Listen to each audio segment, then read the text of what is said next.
Go. Hello! Wow, am I excited to be here today? Thank you for having me. Failure creates success. That's what I'm here to talk about. And you say, you sound excited, Manny. Failure's not something to be excited about. But success is. I read an interesting article just yesterday from the king of success, Napoleon Hill. And basically what he said is excitement drives the process. When you get excited, you get other people excited. When you get excited, it's just flows through the whole process. So get excited. I'm excited today, and I am going to talk to you about Failure Creates Success. The new book, which I just put out this year, Failure Creates Success. Wow. And you say, that might be an oxymoron, right? Whoever taught me failure creates success? Our schools don't teach that. In fact, what do they teach? They teach failure is terrible because they equate being a failure with failing.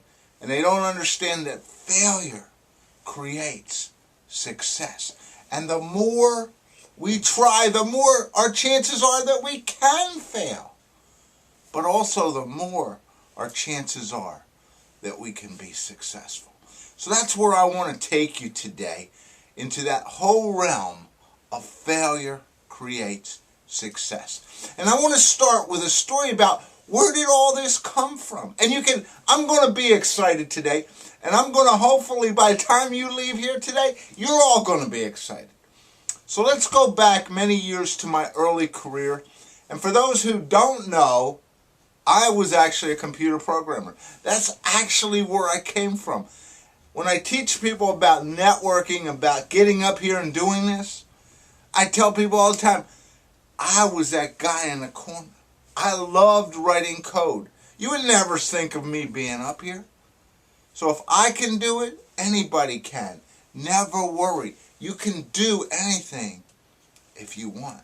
And you're willing to take a shot. So we go back to that time, and I was quite happy. I was working for this consulting firm. My boss was a great guy. I loved the place, and I was building software, having a good time. And one day my boss, who also happened to be the owner of the company, and a great guy named Nate, came up to me and he said, Manny, you're a manager. I want you to run accounts today. And here's 10 accounts, and here's 12 people, and you're now responsible. Now, a little shocking, but I love this guy. He was a great manager. So I said, okay, I gave it a shot. And so I was that guy, new manager. And after about 3 months in this job, I said, wow, I'm doing pretty good. I feel pretty good. And it became review time. And so we had this review process where my boss and I, we both filled out the form, and then we sat down and we exchanged the form. And when we did that, I took mine that he had filled out, and he took the one that I filled out, and he must have seen my face because it must have just totally dropped, right? And he said, it's not that bad, Manny. I said, but, he said, Manny, the only problem you have is you can't make a decision. He said, you can't make a decision. You want me to make your decisions for you? You want everybody else to make them? You want to gather information forever? Make a decision and move forward. If you're not successful, you're going to make a decision to get you back on the path. And that philosophy was learned that day in my boss's office. I can still picture it. And it has driven me, not just to create the book, but it has driven me in all the things that I do, all the things that I am, all the things that I create. Failure creates success. Wow. Just think about it. So from that day on, I worked for some big companies. I worked for Boeing at one time. And, people used to be amazed. How can you just make a decision? Aren't you fearful? I said, no. Because if I make the wrong decision, I'll correct it. So that's kind of the history of where all this goes through. And the book is good, and of course it's good, right? The book really runs through 3 main processes and 13 sub-processes. And you know what? There's no way in this talk today that I'm going to have a chance to talk about all that. We talk days and we teach classes on the whole failure creates success process. And actually you can get this on Kindle as well. The thing I want you to remember is failure creates success. So today I just want to talk about the first piece of the process. The three pieces are vision. You got to know where you're going. Plan. You got to figure out how you're going to get there. And action. You got to do it and you got to be held accountable to make it happen. So today I just want to talk about vision. I just want to talk about how do you determine what the vision is, because vision drives you each and every day. With the vision out there, you can do it. You can do anything you want once you have the vision. So that's where we want to start today. So let's start there and let's look at the 3 or 4 ingredients in vision. Number one, the number one thing in vision is attitude. And you may say, really? I said, yeah. But you know attitude? Attitude is the only thing in the world that nobody can take from you. Nobody can control. There's numerous stories of people in prison camps, in all kinds of situations where they took everything. They took everything. They stripped them down to nothing. But the ones that survived never let them have their attitude. Your attitude is yours, and you can do with it whatever you please. So I want to start very simply with a story. And I'll use a number of stories today because after you're done here, what are you going to remember? If I told you a good story, you're going to remember the story, and I hope you're going to remember the point. So I start with the story of the stonecutter. Now, I don't know how much you know about stonecutters, but stone cutting is a very hard job. And stonecutters spend their day taking this piece of stone and creating something out of it, or changing it. And our stonecutter had just come back off of work, and he was tired. It was a tough day. He had had a really rough day, and he just didn't know, I need to go home. So he's walking home. He's hot, he's sweaty, he's tired, and he's kind of a little bit miserable. And as he's walking along the path, he walks by this beautiful home. And the doors are kind of open. And he looks in and he says, wow, it was the mayor's house. It was a beautiful home. In there sat the mayor, surrounded by all these people who had great respect for him. He was such a powerful person. And they were laughing and they had all this food sitting around. They were feasting and it was air conditioned. And the stonecutter looked and he said, wow, now that's power. If only I could have that. If only I could be the mayor. And whoosh, in one instance, he was transformed into the mayor. And he was sitting there now in the air conditioning with all this great food around him, feasting, and all these people around him with great respect for him. It was a wonderful time. And then the wind came up. And the wind came up, and the wind blew so hard, so strong, that it completely blew the mayor's house down. It completely blew everything in there out of the way. In fact, it even blew the mayor, or stonecutter, to the ground. And he said, wow, what power the wind has. I thought as a mayor I had some power. Look at the power of the wind. If only I could be the wind. And in an instant, the stonecutter transferred to mayor became the wind. Wow. Now look at all the power power I have, he said. Look at all the power I possess. And he went around and he was blowing shingles off roofs. He was blowing things down. He was blowing everything he could out of his way. He was just plain powerful. And then he came across this huge stone. And no matter how hard he tried, no matter how much he tried, he could not move that stone.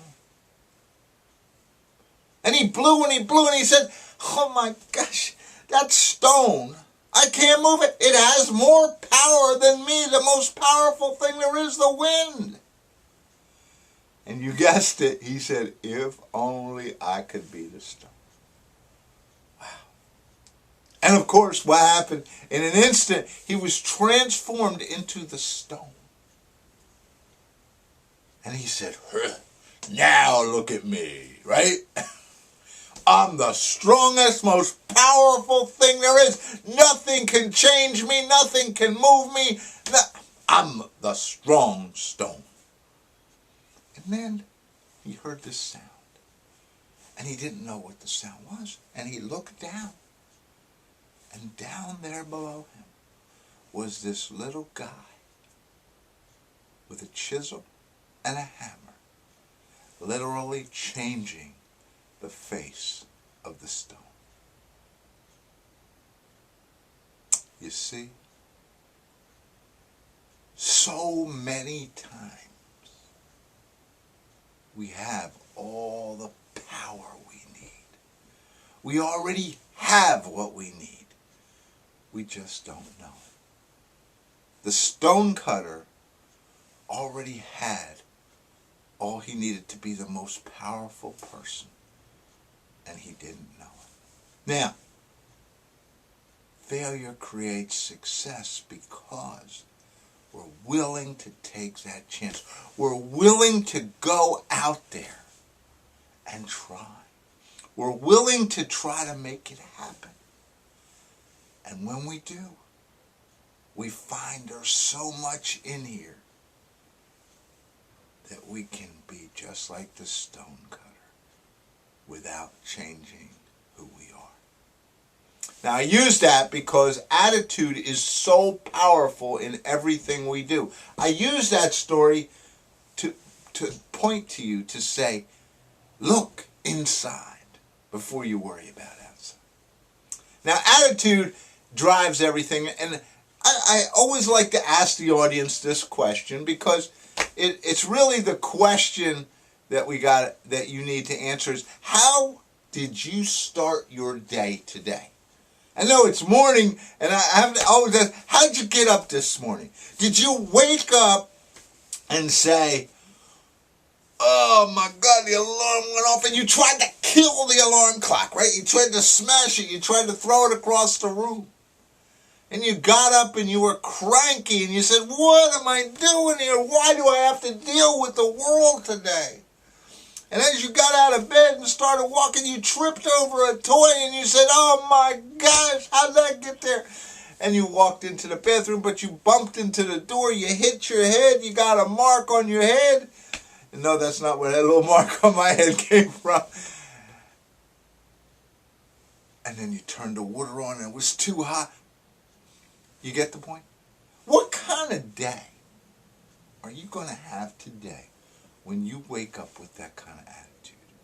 What kind of day are you going to have with that attitude? Let's reverse it. Let's turn it around a little bit. Let's say you're in bed and 5 minutes before the alarm goes off, you wake up and you say, yes, the world's mine, I'm ready. And you roll over and you kiss your spouse, you jump out of bed and you say, there's nothing in the world today that can stop me. Simple, right? How you start the day, how you run your attitude, drives your vision. You can't say, I'm going to do this. I'm going to take on the world. I'm going to create this great new company. I'm going to create this great new organization. I'm going to create this great new family. You can't do any of that without attitude. Because attitude drives your vision.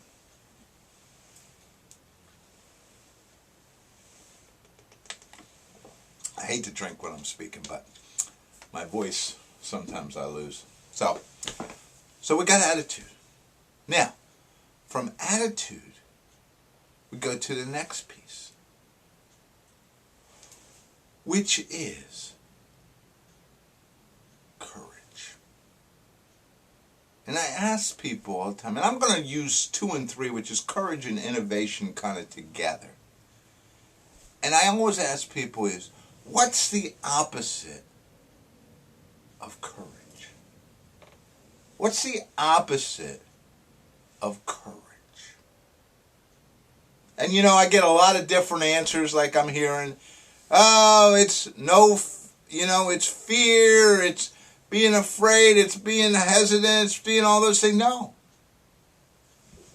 Hold on. I need this box because the box will help me represent the point. The opposite of courage is conformity. It's one of those moments, right? One of those moments when people say, what? And I always tell people when I teach speaking, stop and listen and watch. The opposite of courage is conformity. That's why I use the box. Look at this box. Most of us conform in our life. When it comes to thinking about being innovative, what do? We're innovative within the walls of our mind and the ceiling and floor. We're innovative within constraints. What happens when we blow the lid off of our thinking? Does it get much bigger? There used to be a saying years ago about getting outside the box. You need to get outside the box. In fact, what I want you to do is go home and I want you to hang up a shoebox with the lid hanging way down, and when people come in and say, what is that? That is blowing the lid off of life. Let's talk about innovation before we talk too much about courage. What's innovation mean? Do you have to be Bill Gates and create Microsoft? Do you have to be Steve Jobs to be innovative and create an Apple iPhone? No. You can be innovative much easier. Innovation just means simply finding a way to do things that nobody else is doing. I share a story about innovation, and I'll close with a story about innovation, but let me share this story about innovation. And it actually comes out of the guerrilla selling process. And if you haven't got that and you're in sales, go out and check out guerrilla selling because it's a tremendous tool. But the story relates to a pizza operation in the city of Denver, Colorado. Now here's a pizza guy who's doing tremendously well. In fact, he's doing real well. And he's got 6 pizza shops in the city of Denver. And you know, pizza's a high margin business, so he's doing pretty well. And he's having a good time and he's being successful. And then what happens? One day, into the town comes Domino's Pizza. Now, what does Domino's have? Well, they have good service. Well, so does our guy. They have home delivery. So does our guy. They have a good product. So does our guy. They got one more thing that our guy didn't have.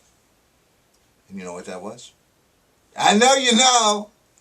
Money. They had oodles and oodles of money so they could do whatever they wanted. And what they did was when they came into town, the first thing they did was they ran a full-page yellow book ad. Bought a full-page Domino's Pizza, da-da-da-da-da. And what happened? On the day the yellow book came out, what did our guy do? Did he cry? Did he whine? Did he say, oh my gosh, what am I going to do? I'm out of business. Many people might do that, but not our guy. He said, okay, he got innovation. He got innovative himself. And he went out and he ran an ad. And he says, bring me your Domino's Yellow Book ad, and I'll give you 2 pizzas for the price of 1. Simple, straightforward innovation, isn't it? I mean, think about it. The lines were out the door. In a matter of a few weeks, there wasn't a Yellow Book ad from Domino's Pizza left in the city of Denver. Simple, straightforward innovation. It's not an iPhone. It's not Windows. It's just a concept. So when you think about how to be different, and I tell people all the time, I said, look, you're right here. Times are tough. We've been going through 4 years of tough time. What are you doing to be different? How are you being innovative? Do you realize it is the greatest time ever for innovation? Do you realize there are a lot of people who left the real estate market? And I have some friends who are still in it. And I say, how can you still be in it? We just had to get innovation. We had to get innovative in what we were doing. That's what I want you to do. So if you got to have vision, you got to have attitude, you got to have innovation, and one more thing we talked about, which is courage. You got to have the courage to do something. I love to tell the story of 2 little devices that each and every one of us has in our home. 2 little devices that you use each and every day. 2 little devices that really demonstrate leadership in today's world. And those 2 devices are, first, we look at the thermometer. Everybody has a thermometer, right? What's a thermometer good for? A thermometer does one thing, doesn't it? What is that one thing a thermometer does? It tells you the temperature. Hey, it's 80 degrees. Hey, it's 60. Hey, it's 45. That's all it does. It doesn't do anything else, and thermometers come simply. They could be hanging on the wall. They could be in your mouth. They could be who knows where. The point is, that's all a thermometer does.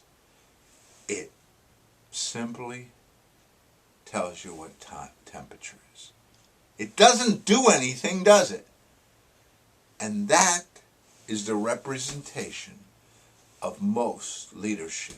And some people classify it as much as 95% of today's leadership is like the thermometer. All they do is say, okay, things aren't going so well. Well, what are you going to do about it? Well, I can't do too much. I might fail. They're just like the thermometer. They're there, and you don't want to be that kind of manager, right? You don't want to be a manager anyway. You want to be a leader, and leaders make things happen, and that's what you got to do.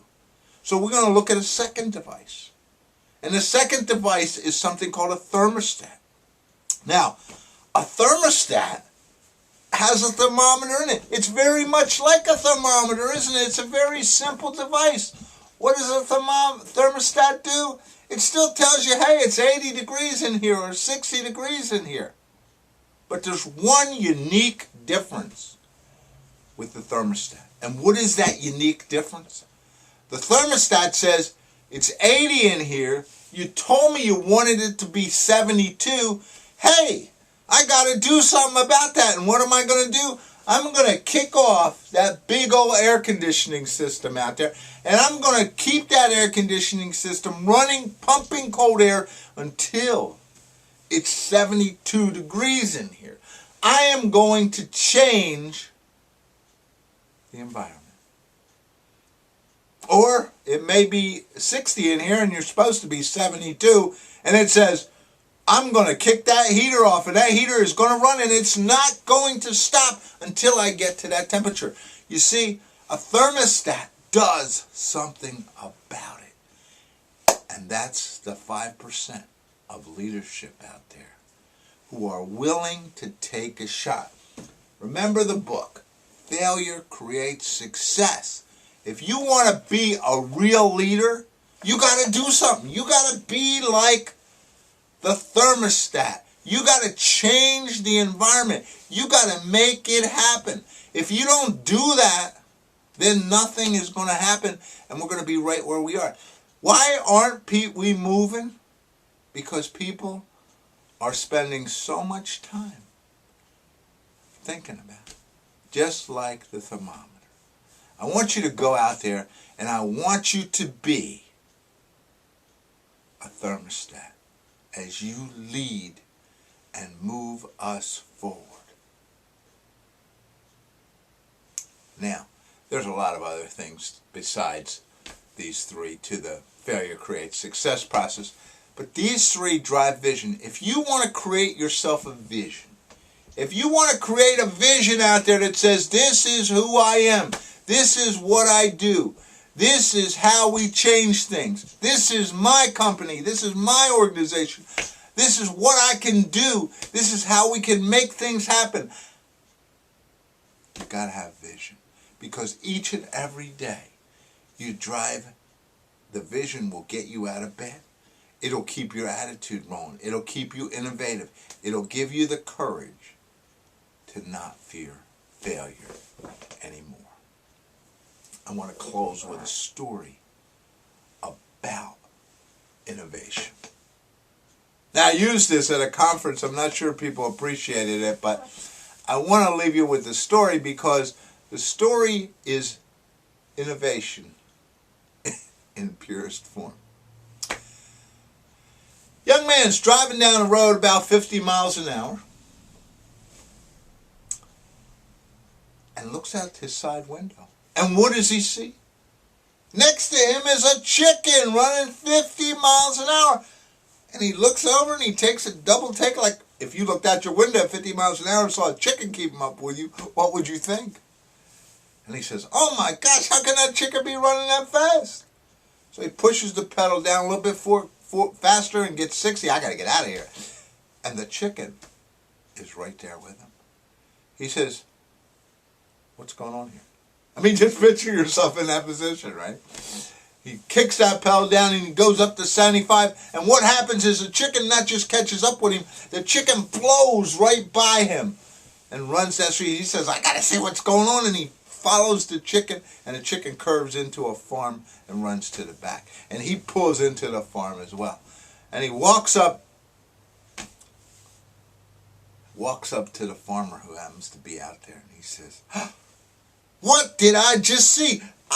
That chicken just blew me away. I was going 75 miles an hour down the road, and the chicken blew right by me. What? What did you do? And the farmer looks at him, he says, well, you know, there's a big problem out there. Chicken legs are in such demand now that we just didn't know what to do. I mean, when you look at it, you know, a chicken has 2 legs. That's it. And people sit down and they order a bunch of chicken legs, right? Where are these chicken legs going to come from? So we had to get innovative. And what we did was we created a chicken with 3 legs. And the guy says, what? He says, yeah. We created a chicken with 3 legs, and right away, what we're going to be able to do is we're going to be able to up the supply of chicken legs 50%. And the guy says, wow, that's amazing. He says, but I got one question for you. These new chickens with the 3 legs, how are the chicken legs? How do they taste? And the farmer looks at him and he says, I don't know. We haven't been able to catch them. Innovation drives success. You've got to have a vision. I want you to go out there, and I want you to start there, and I want you to make it happen. I thank you for your time today. It's been a great pleasure to be here talking to you. I love you all. Get the copy of the book, Failure Creates Success. Check out the website. We're here. You can do anything you want in life. Stop limiting yourself. I don't care if you're a youngster, a high school student, a college student, or whether you're retired, or whether you've been retired, you can still follow the dream. Coach Manny Nowak, have a great day.